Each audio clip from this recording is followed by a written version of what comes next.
मित्रों, द्रौपदी पूर्व जन्म में कौन थी, यह जानने की इच्छा तो सभी में होगी। इसकी जिज्ञासा तो आप सभी में होगी।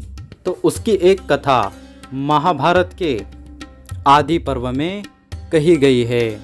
उसी के अनुसार अब आपको बताने जा रहा हूँ। नमस्कार मित्रों, गौर सत्य चैनल पर इसी प्रकार के गुप्त रहस्यमयी कथाएं मैं लाता रहता हूँ। इसलिए चैनल को सब्सक्राइब कर लीजिए और बेल आइकॉन को दबा दीजिए, जिससे मैं जब भी आपको नए वीडियो भेजूं आपको तत्काल प्राप्त हो जाए। अब कथा की ओर चलते हैं। द्रौपदी के जन्म की कथा और उसके स्वयंवर का समाचार सुनकर पांडवों का मन बेचैन हो गया। उनकी व्याकुलता और द्रौपदी के प्रति प्रीति देखकर कुंती ने कहा कि बेटा, हम लोग बहुत दिनों से इस ब्राह्मण के घर में आनंद पूर्वक रह रहे हैं। अब यहाँ का सब कुछ हम लोग देख चुके। चलो ना, हमारी इच्छा तो पांचाल देश में चले। तुम्हारी इच्छा हो तो पांचाल देश में चले। युधिष्ठिर ने कहा कि यदि सब भाइयों की सम्मति हो तो चलने में क्या आपत्ति है। सबने स्वीकृति दे दी। प्रस्थान की तैयारी हुई। उसी समय कृष्णद्वैपायन व्यास जी पांडवों से मिलने के लिए एक चक्र नगरी में आए। सब उनके चरणों में प्रणाम करके हाथ जोड़ खड़े हो गए। व्यास जी ने एकांत में पांडवों को किया सत्कार स्वीकार करके उनके धर्म, सदाचार, शास्त्राज्ञ पालन, पूज्य पूजा, ब्राह्मण पूजा आदि के संबंध में पूछकर धर्मनिधि और अर्थनीति का उपदेश किया।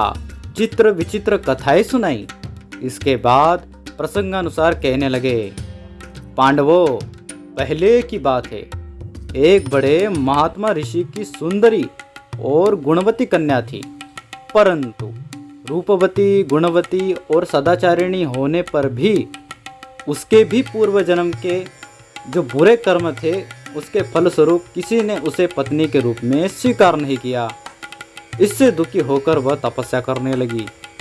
उसकी उग्र तपस्या से भगवान शंकर संतुष्ट हुए। उन्होंने उसके सामने प्रकट होकर कहा, तो मोह मांगा वर मांग ले। उस कन्या को भगवान शंकर के दर्शन और वर मांगने के लिए कहने से इतना हर्ष हुआ कि वह बार बार कहने लगी, मैं सर्वगुण युक्त पति चाहती हूँ। शंकर भगवान ने कहा कि तुझे 5 भरतवंशी पति प्राप्त होंगे। कन्या बोली, मैं तो आपकी कृपा से एक ही पति चाहती हूँ। भगवान शंकर ने कहा, तूने पति प्राप्त करने के लिए मुझसे 5 बार प्रार्थना की है। मेरी बात अन्यथा नहीं हो सकती। दूसरे जन्म में तुझे 5 ही पति प्राप्त होंगे। पांडवों, वही देव रूपिणी कन्या द्रुपद की यज्ञ विधि से प्रकट हुई है।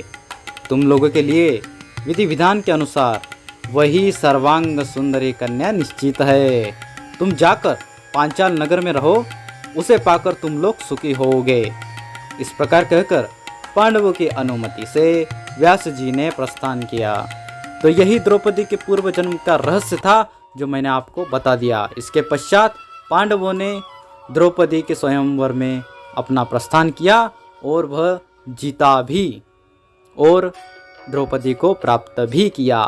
तो यह पहले से ही निश्चित था और पांडवों को पहले ही व्यास जी से ज्ञात हो गया था कि द्रौपदी अब हमारी पत्नी बनने वाली है। इस प्रकार के रहस्य मैं लाता रहता हूँ।